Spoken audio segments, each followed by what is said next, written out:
The chains rattled every time he moved, even the tiniest twitch. His ribs jutted out like cracked branches from a broken tree, and his fur, once likely golden or brown, clung to him in patches, matted with mud and dried blood. And yet, as the morning sun crept into the alley and lit up his battered form, his tail gave a single, cautious wag. Someone was coming.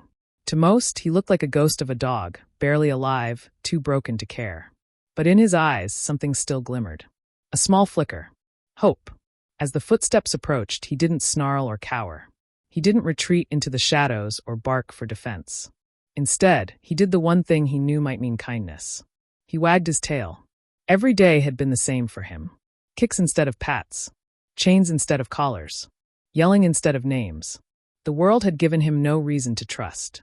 But something inside him, something unexplainable, still clung to the idea that love existed. That maybe, just maybe, someone out there would see him. And that someone today was Clara. She hadn't come looking for a dog. She was just walking home from her shift at the bakery, still in her flour-dusted apron. Her earbuds were in, music low, when she passed the alley and something stopped her.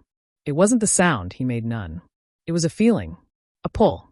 As if something silent but desperate had reached out and grabbed her heart. She paused. Looked down the alley. At first, she couldn't see anything beyond old crates and dumpsters. But then she saw the eyes. 2 eyes. Deep, soft, glowing faintly even in the dirt. Not scared. Not wild. Just waiting. She took a step closer. Hey there. Her voice was unsure but kind. She crouched, hands out in front of her. I see you. Are you hurt? The dog didn't move, not even his tail this time. But he didn't run either. That was answer enough. Clara inched closer, heart pounding. As she got within a few feet, the smell hit her. Mildew, infection, filth. She swallowed hard. No collar. No tags. Just sores. And chains. Who did this to you? She whispered, more to herself. She sat down, ignoring the grime. Opened her bag. Slowly pulled out a half-wrapped croissant. She broke it, tossed a small piece toward him. He hesitated.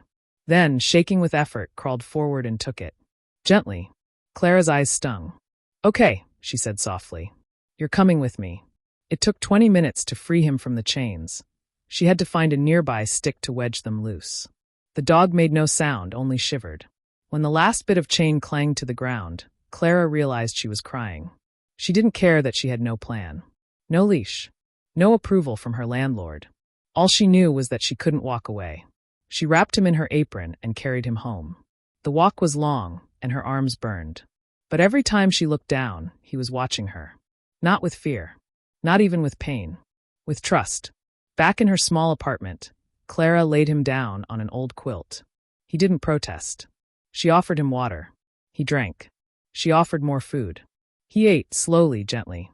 She named him Ollie. Over the next few days, Clara did what she could. She cleaned his wounds with warm water and antiseptic.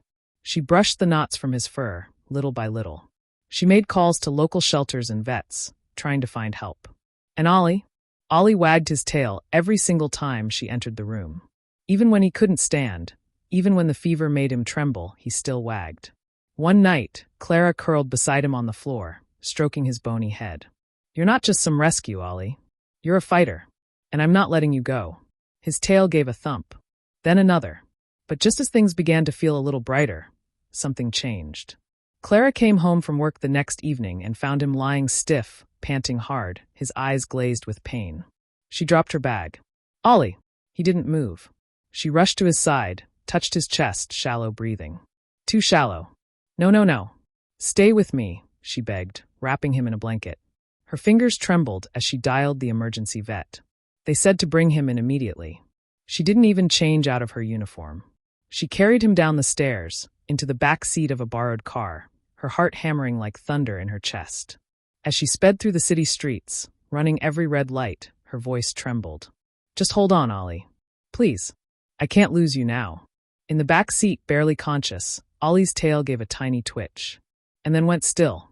The emergency clinic doors flew open as Clara burst through, cradling Ollie like a fragile newborn.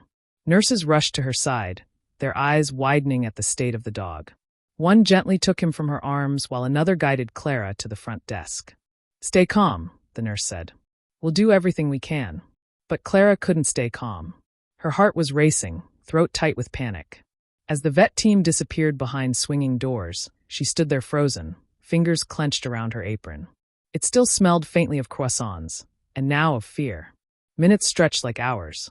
She sat on a cold plastic chair, staring at her phone without seeing it. Her foot tapped the floor rhythmically, nervously. She kept replaying his face in the back seat, how he looked up at her with such trust even as his body was shutting down. Then the vet appeared. A woman in her late 50s with a kind face and tired eyes. "Are you Clara?" She shot up. "Yes." "Is he?" "He's alive," the vet said, raising a calming hand. "But it's critical. He's severely anemic, dehydrated, and has an untreated infection. It's a miracle he made it this far." Clara let out a breath she hadn't realized she was holding. "Can I see him?" The vet nodded. "Just for a moment. We've stabilized him for now, but the next 24 hours are vital." She followed the vet into a sterile recovery room. Ollie lay on a heated pad, wrapped in a clean blanket, a tiny four hooked to his leg. His chest rose and fell, uneven but steady. His fur had been gently cleaned, and for the first time, Clara could see the scars that covered his body like a brutal map of his past. "Hey, buddy," she whispered, crouching beside him. His eyelids fluttered. Weakly, just barely, his tail moved. That tiny wag broke something open in her. "I'm here," she said, wiping tears away. "You're not alone anymore." The vet stayed quiet, then said gently, "He'll need antibiotics, pain relief, and constant care. He's not out of the woods." "I'll do whatever it takes," Clara said without hesitation. "He's family." The vet smiled. "That's what every good dog deserves." Clara slept in the waiting room that night, curled up on 2 chairs with a scratchy blanket and her phone clutched to her chest. Every so often, a nurse would update her. He was stable, then slightly better, then sleeping peacefully. By morning, Clara was allowed to sit with him again. She stayed by his side for hours, humming quietly, telling him stories about her bakery, about the first dog she had as a child, about how the world could still be kind. Every hour, Ollie seemed to grow a little stronger. He drank water on his own. Then he lifted his head. Then, in a moment that made Clara's breath hitch, he tried to stand. "Not yet, boy," she said, laughing through tears. "You've got time."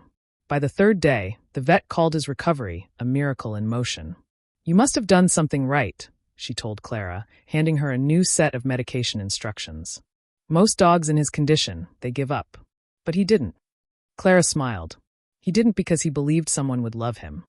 Once Ollie was cleared to go home, Clara prepared everything.